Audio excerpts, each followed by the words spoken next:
Hello, Mama. Welcome to Reaching Abundance.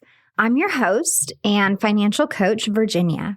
As you know, this podcast covers a wide variety of topics having to do with motherhood and money. I like to think of each little variable that we mamas have to focus on as a tiny puzzle piece to the picturesque, abundant life we dream of for ourselves and for our children. Think about what it's like to open a new 1,000-piece puzzle. You can't and shouldn't focus on every piece at the same time. But if you focus on a section or a color scheme, you can really make some progress. Then, piece by piece, big picture comes together.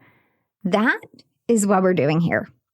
Last week, we talked with a fellow mama about pursuing fulfillment outside of motherhood and maybe some income to go with it. This week, I want to dive into some emotional parenting and child psychology stuff with you.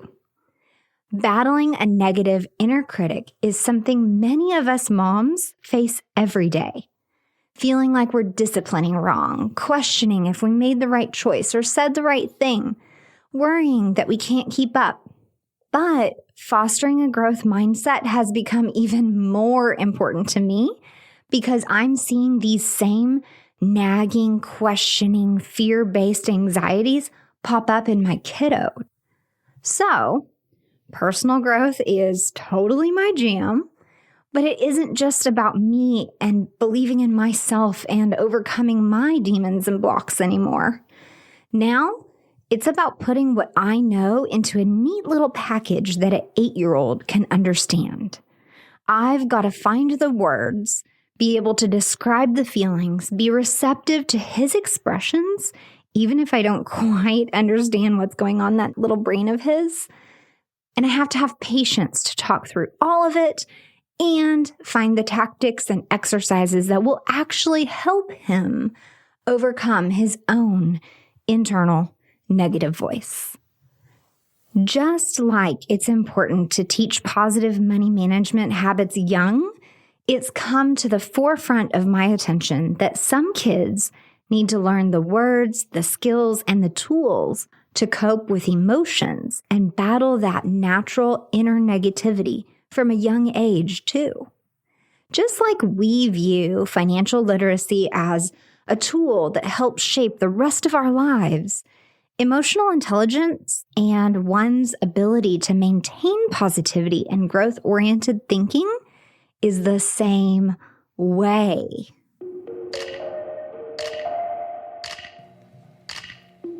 Welcome to the Reaching Abundance podcast, where your host, Virginia Elder, shares helpful guidance for moms around positive mindset, creating simplicity, practicing true self-care, and most of all, money management.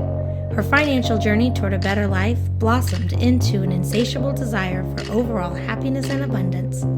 Hang out with her right here each week while she ditches the taboos around women and money, shares resources, educates, and financially empowers all the mamas.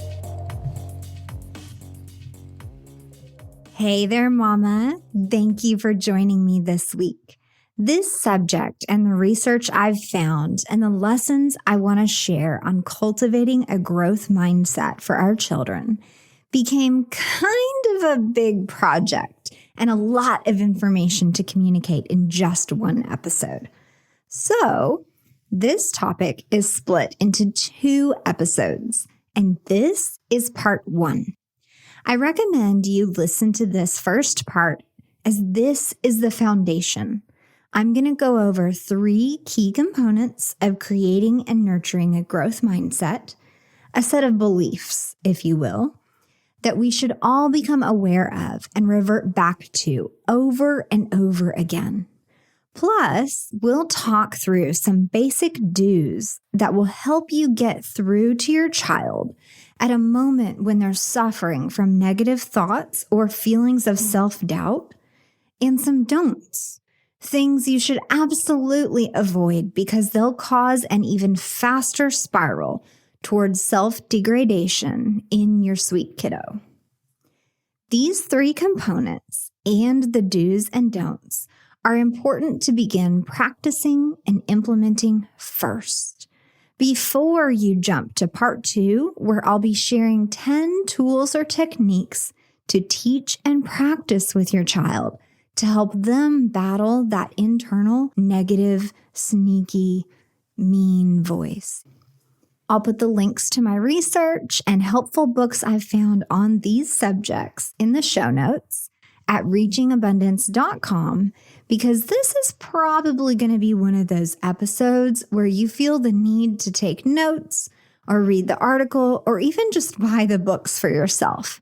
So let's get started. First, I want to tell you more about what I'm facing and what I'm dealing with so that there's no misunderstandings. My son is bright, gifted, and has no special needs or diagnoses so far that we know. I understand that we are extremely fortunate, and this is in no way a complaint, an attempt to label anyone, a cry for help, or anything beyond just me sharing our personal family experience and some personal growth stuff that I'm teaching him. If you happen to be working with special needs, sensory issues, or any other diagnosable conditions, some of this might work and some of it might not. I'm not experienced or well-researched in those areas. I also want to remind you that this podcast, my Facebook group and page, and Happy Healthy Abundance in general are judgment-free zones, because it's important to me that all moms can talk about and post about what they're going through, and instead of being judged, gain the access and resources they need to reach a solution. So with that being said, I want to invite you to just let your walls down. And if you're having any level of financial or parenting struggle, I want you to know that whether you're wanting to post in the Facebook group or whether you're wanting to reach out to me directly, you can, and that it's okay. And asking for help is not saying that there's anything wrong with you or that you're doing anything wrong. We are all struggling, but maybe with different things. Okay, so now that that's out of the way, let me share a little bit about my son. This is the kid that would get overwhelmed easily when he was just a toddler. If we went to a friend's house, for example, and it was busy with a lot of people, like maybe a birthday party, I knew that he was a ticking time bomb and that I'd need to take him outside for fresh air when I could see his demeanor change or that he was getting agitated. Another clue was that loud noises scared the bejesus out of him. Fire alarms, loud pops, or even the clanging from dropping a dish in the kitchen is loud enough to startle all of us. But his level of startle, I'm telling you, it was on another level, like complete sheer panic. I remember the preschool teacher having to really work with him individually in the case of the fire drills. And thinking back, this is the baby that I could feel jump inside my belly if I dropped something or if I went to a public restroom and the toilet, those really loud toilets, if one of those flushed. It was one thing if I knew I was going to flush the toilet, like I could kind of hold my belly and like brace him. But if someone else in the bathroom flushed, just that loud whooshing, my stomach would literally jump. So, yeah, I knew he was sensitive from the beginning. And some things he's grown out of or learned to manage. But over the past few years, it's become a very emotionally sensitive situation. And more than that, I've witnessed time and time again that he blames himself for things, takes the victim stance, or embraces the can't belief. I'm being vague here because it covers a wide array of situations. I'm talking about a soccer game where the other team scores, and no matter how many kids are on the field, He thinks it's 100% his fault and that there's nothing he can do to help the team turn the game around. This is the same mentality that when a friend just isn't available to come outside and play, he takes it that the friend doesn't want to play with him. Another example we've seen lately is that when he gets just one or two things wrong on a worksheet at school, he is filled with embarrassment and anger and has crumpled up or ripped up papers. And I hear later from the teacher expressing concern. Or in another scenario, when he does bring it home, he's hesitant and shameful to just pull it out of his backpack for me, as if I'm going to verbally chastise him or something, when really, anytime he brings me a worksheet home, all I'm looking for are the ones that he got right so that I can celebrate with him. So it's not just in sports or dealing with school or any certain topic at all. It's just across the board. And I've learned that he doesn't always have the vocabulary to put what he's feeling into words. More about that in a few minutes. There are 3 key components of creating and nurturing a growth mindset. One is the concept that fair is not equal. What is equal is not always fair. When he gets new shoes 5 times a year because he tears his up so quickly, but sister gets multiple pairs of shoes twice a year, maybe that's not equal, but it's fair. They get the same number of shoes throughout the year, but they're just going through them in a different way. Maybe an older sibling has more challenging chores and gets a slightly larger allowance. That's not equal between siblings, but it is fair.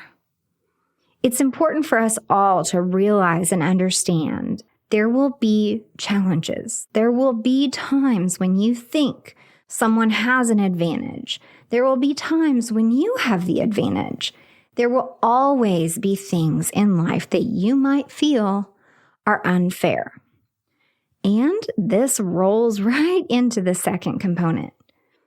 Each of us has the power to choose what we will focus on and how we will feel about it. You, I, your kids, and my kids each have the power to wake up each day and choose to be joyous. We can find things we're grateful for. We can choose to focus on why we think so-and-so has an advantage, or we can choose to focus on how we're going to navigate our personal challenges. Hey, Mama. At this point, I think we're on the same page. We both want our kids to grow up way more financially savvy than we did. Let's be real. Teaching kids about money using cash is necessary.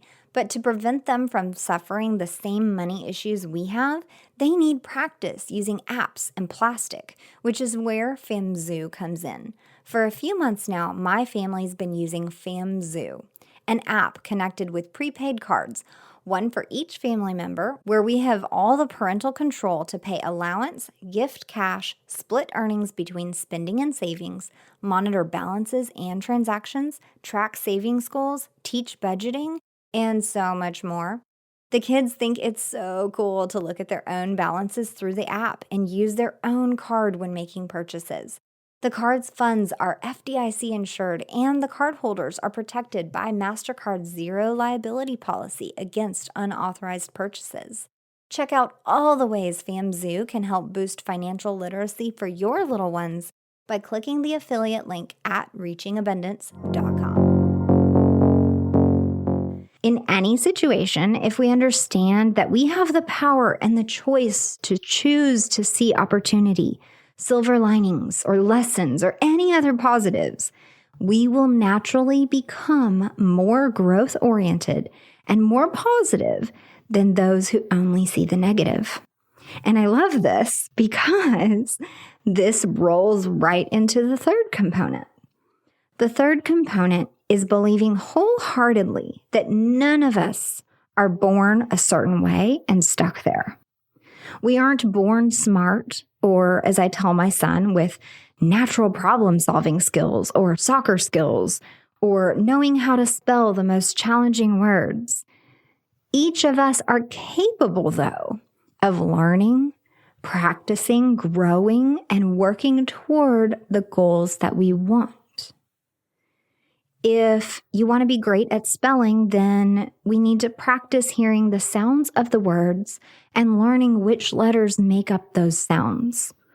If we want to be an amazing soccer or basketball player, well, you got to get lots of touches on the ball and spend a bunch of time honing those skills over and over. I heard recently that Michael Jordan practiced making 1,500 baskets a day. That's why he became Michael Jordan, because he put in the time and he put in the practice, and it didn't matter what the weather was or what his excuses were. He set that goal for himself. So 1,500 baskets a day is what determined the superstar that we all saw. It wasn't natural born ability or any other excuse that we like to think. I use myself as an example all the time. I wasn't born knowing how to run a business or build a website or talk about money. I've learned and tried and failed and tried again, making adjustments years and years at a time. Sometimes we have the opportunity to really dive deep into a situation that made him upset, and I have the chance to talk through it all. He's very analytical and logical, and talking through these things really does help. I can see the wheels turning sometimes when we're talking about this stuff, and I can adjust the conversation based on his eye contact, his expressions, and whether or not he's fidgety. Sometimes I really think I'm getting through and helping him see the silver lining in things.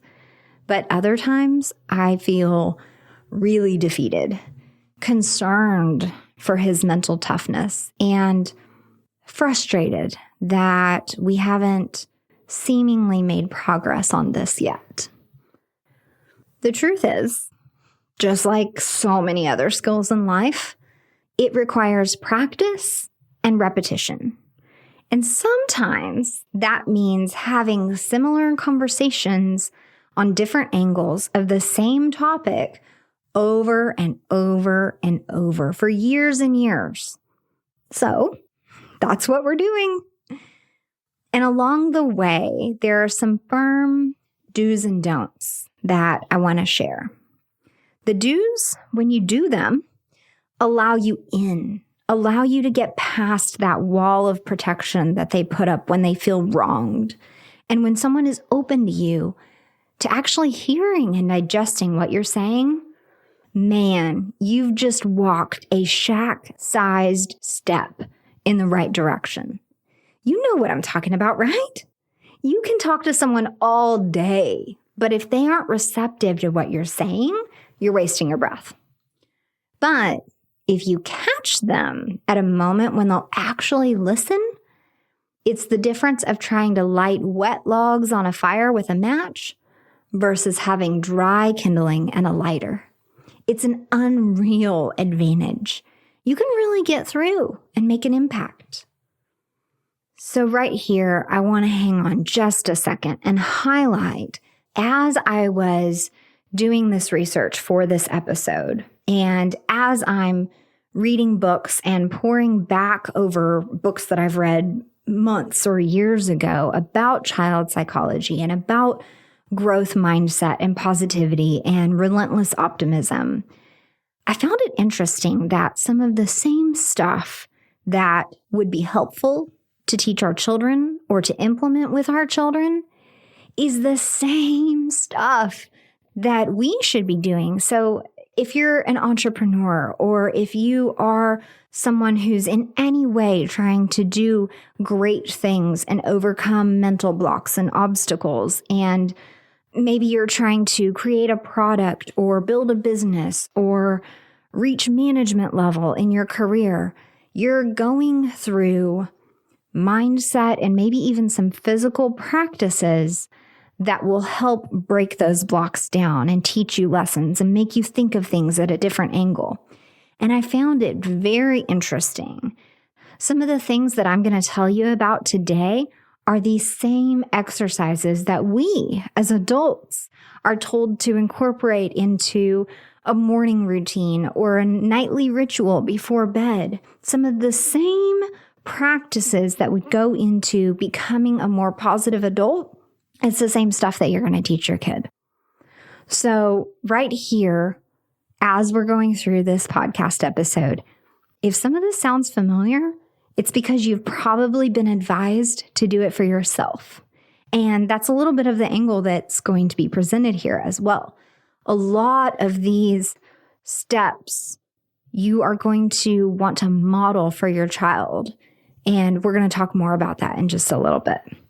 So the do's and don'ts that I discovered just right off the bat before we get to exercises or tools or steps or anything else, there's just these very clear things that you should do and things that you absolutely should not do.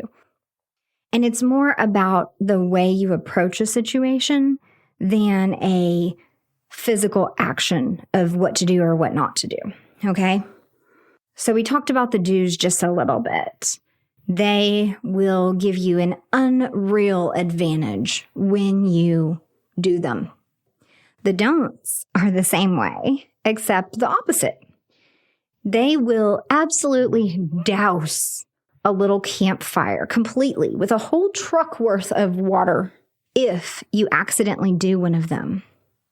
If, for example, your child was for some reason going to be receptive and you accidentally do one of these don'ts on this list, you blew it. The door's shut in your face. You didn't mean to, and you don't always realize what's happening in the moment, but it's almost like the emotional equivalent of being stabbed in the back. These don'ts result in 3 steps backward, for sure. So the do's. Do show love and compassion when it's the hardest. Sometimes, as a parent, there are moments where you seriously feel the need to just jump to discipline. As hard as it is, these are often the same moments where you need to lead first with love and second with compassion and empathy for what their perception and experience is, then third or maybe fourth with the discipline part. The second do is to let them feel seen and heard, which is why the discipline part might be step 4, because step 3 should probably involve you listening, validating their experience and emotions, and really digging deep with empathy and trying to understand their perspective. Remember, in any given situation, kids only have a certain number of years of experience, right? You have maybe 20, 30, 40 something years of experience in life. So it's easy for you to say, oh, that person didn't mean it, or this is what you should have done, because you have all this experience to pull from. But your kid only has, 6, 8, 10, maybe less, maybe more years of experience. Either way, it's like a quarter of your life. It's really important for you to lead with that love, talk through it, listen with compassion, empathy, try to understand their angle, their perception, what they really think and feel.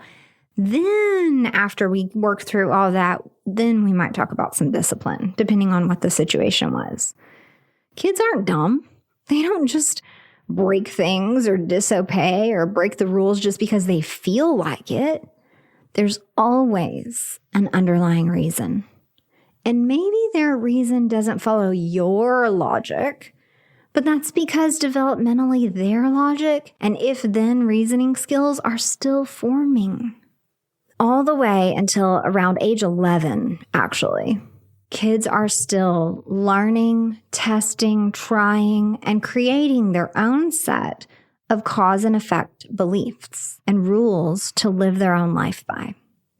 So maybe they disobeyed because they didn't understand why that was a rule in the first place. Maybe they broke something on accident and as a result of a reaction that made sense in their little child mind at that moment. But now they feel bad. Maybe they break the rules because they're just testing your boundaries and seeing how stern your rules really are and testing if you're going to enforce anything at all. Again, maybe it takes some digging, but there is a reason behind why for everyone, even a child. So to summarize the do's, to keep those lines of communication open and to really make progress with anyone, we have to show love and compassion when it's absolutely the hardest thing to do. And we have to listen to them in order to validate their experience and their emotions from their perspective, even if on the surface it makes no sense to you. Tough orders, right? Now you need to know the don'ts. I offer that these sound kind of easy or like duh, but that actually not doing these things is harder than you think. So let me just run through these real quick. Don't diminish their experience. Don't invalidate their feelings. Don't demean their actions or use shame or guilt as a method of discipline. Don't stifle their emotions or hinder their expression. Don't suppress their words, tears, fears, or fits. Okay, you're saying like, geez, right? How do we even do any of that? How do we not do these things? It's tough sometimes, Mama. Stifling, diminishing, or invalidating their emotions or expressions can be as simple as telling a child they aren't allowed to throw a fit. They aren't allowed to cry, or they aren't allowed to talk back. Think back to some of the phrases your parents used with you. Are there any that really pissed you off as a kid? How about the, don't you talk back to me? Or, because I said so. Or, suck it up, you're fine. Each one of these phrases, and countless other similar ones, teach children to mistrust their own emotions and feelings. Telling a child that they're fine or not to cry invalidates the intense emotional experience that they are having, their truth in that moment.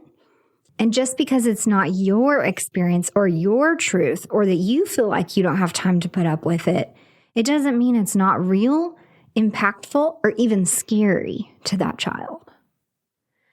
As adults, it's easy for us to look around and say, well, everyone reacts in their own way and has their own opinions about politics, religion, which car or neighborhood is best. But what about kids? Doesn't each child have their own experience through their own eyes with their own perceptions and feelings? So this is where, in those intense moments, we must be very cognizant of the words and phrases we use. We have to refrain from saying, don't cry, and instead encourage them with phrases like, I'm listening, I'm here for you, or encouraging them to take deep breaths so they can calm enough to tell you about their experience so you can understand why they're crying. Ultimately, don't say phrases like, yeah, right, that didn't happen, or no, it didn't. I hope as I'm saying these, you're able to imagine the conversation and you're able to feel how those phrases just completely invalidate whatever experience the child just had.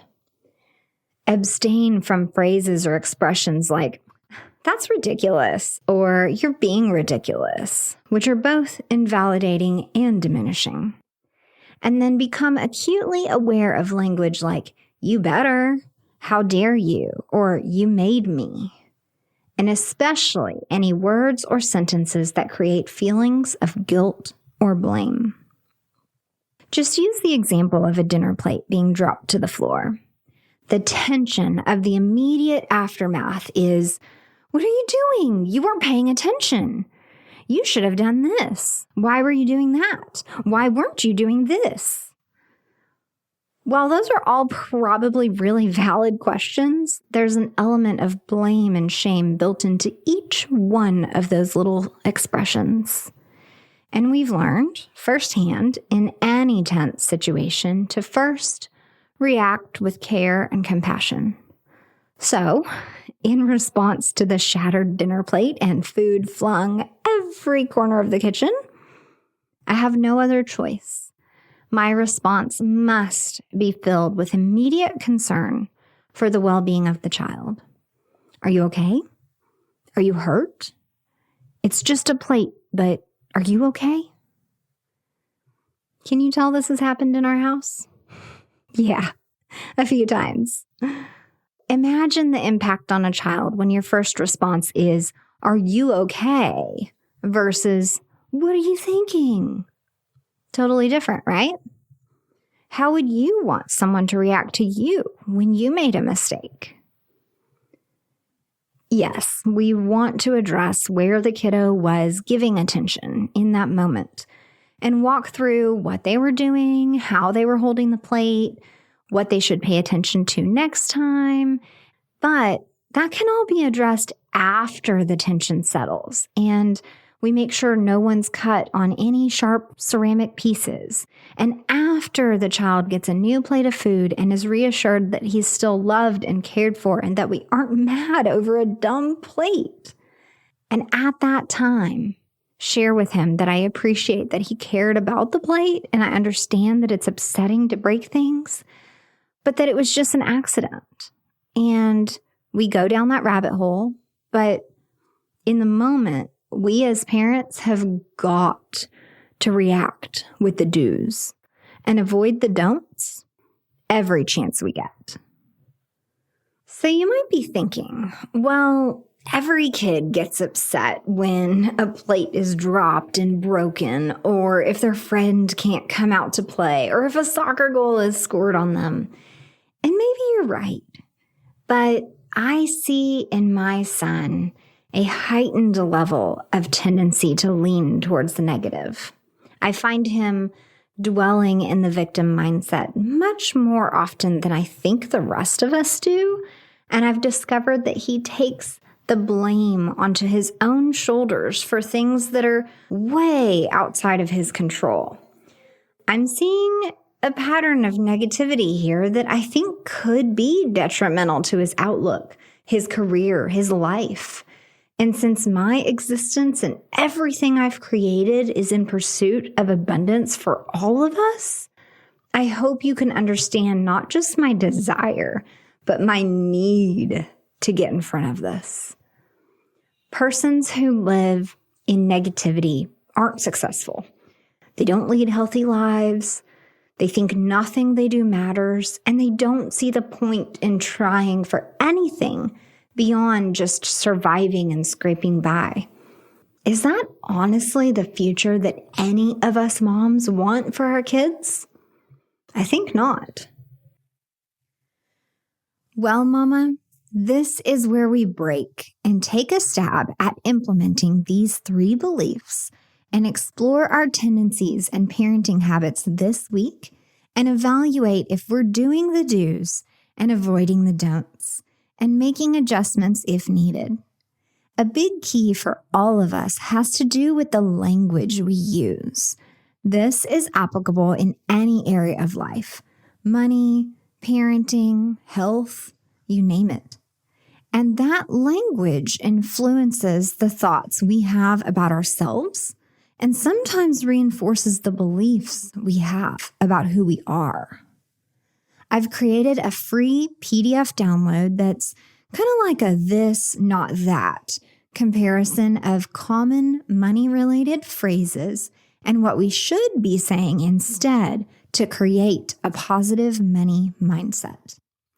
I want to encourage you to go download this. And yes, I want you to implement the phrases and use them as applicable to your finances. But I'd also like to encourage you to tweak and write out new phrases that are applicable to parenting and creating a growth mindset in your child. This week, edge a little closer to reaching abundance by incorporating some of what you learned here today and practice ditching any old, negative, or blameful phrases and using your new, encouraging, or uplifting ones. And for the moments when you're questioning everything and ready to just give up, I want you to know I really do believe in you. I really believe you can have it all. It takes intention, consistency, and an attempt to being present in the moment. I know you can do this. In closing, I want to let you know a little bit about my financial coaching practice. We don't just talk about money, and I don't give you spreadsheets to fill out. We talk about mindset. We strategize toward your personal, individualized goals. And sometimes I think this is the best part. My financial coaching services include lessons for you to confidently teach your child about money.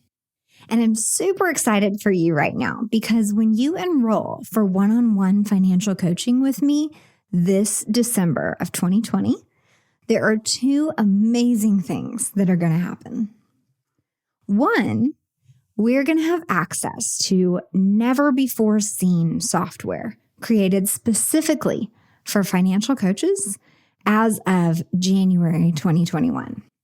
This program combines features similar to what you've seen in YNAB or Mint with future casting technology. So we can actually see down to the month and the year when you will reach financial freedom.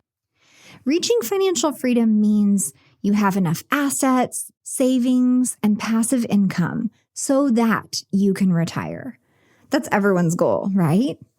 So the cool thing is that we can play with this program together and see how your decisions with cash or purchases or spending or savings today moves that retirement date closer or further away.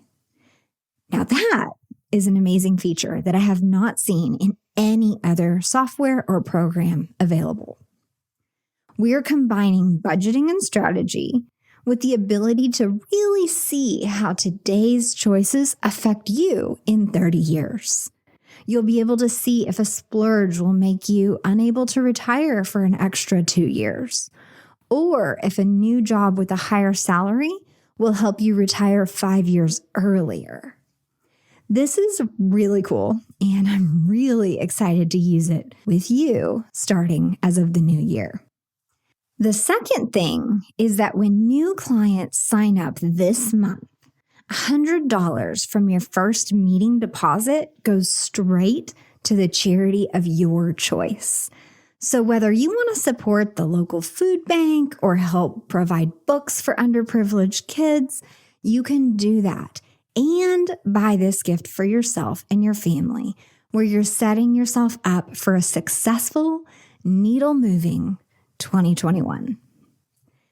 Please make sure you've subscribed to the podcast and that you have part 2 of Cultivating a Growth Mindset queued up so you can hear the 10 tools and techniques we've been trying.